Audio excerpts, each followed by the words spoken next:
श्री समर्थ राणाटूर सासवड यांच्या वतीने रक्तरंजित इतिहास लिहिलेल्या या जालियनवाला बाग अमृतसर या ठिकाणी सहर्ष स्वागत।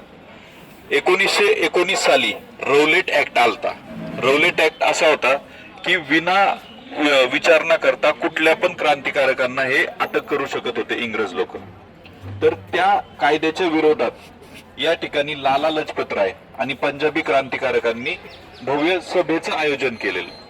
आणि आपण आता पाहतोय जी एंट्री आहे ती त्यावेळी सुद्धा तेवढीच एंट्री होती, म्हणजे एका वेळी जास्तीत जास्त एक माणूस बसू शकेल एवढीच एंट्री होती।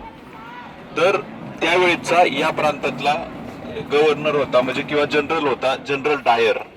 जनरल डायरनी 13 एप्रिल 1919 साली या ठिकाणी सभेचं आयोजन केलं असताना त्याने त्याची पूर्ण फोर्स बोलवली आणि या गेटवर इथपासूनच त्यांनी फायरिंगला स्टार्ट केली। फायरिंगला स्टार्ट केलं, लोकांना परत रिटर्न जाता नाही आलं। लोकांनी काय केलं, भिंतीच्या पलीकडे उड्या मारायचा प्रयत्न केला।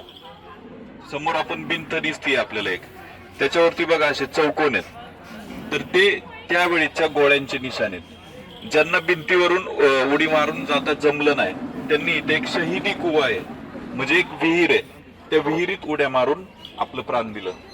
त्यानंतर बऱ्याचशा जणांनी अपंगत्व आलं, काहींना डेथ झाली। सरकारी आकडा त्यावेळेचा 400 होता, पण असं म्हणतात की तो आकडा जर अनऑफिशियली पाहिला तर 1500 ते 2000च्या दरम्यान क्रांतिकारकांचा त्या ठिकाणी मृत्यू झालता आणि अपंग तर भरपूर झालते। मग याचा आपल्याला म्हणजे याच्या त्यांच्या स्मृती प्रित्यर्थ समोर दिसतोय ना तो स्तंभ बांधलेला आहे त्यांच्या स्मृती प्रित्यर्थ। आणि इंडियन ऑइल गॅस कॉर्पोरेशन त्यांनी इथं अमर ज्योत तयार केलेली आहे। अमर ज्योत म्हणजे ती ज्योत 12 महिने 24 तास जळत असते। त्याला दिवसाला किंवा आठवड्याला लागणारे 24 सिलेंडर हे इंडियन ऑइल गॅस कॉर्पोरेशन ते प्रोव्हाइड करते। तर आता आपल्याला पहिला पॉइंट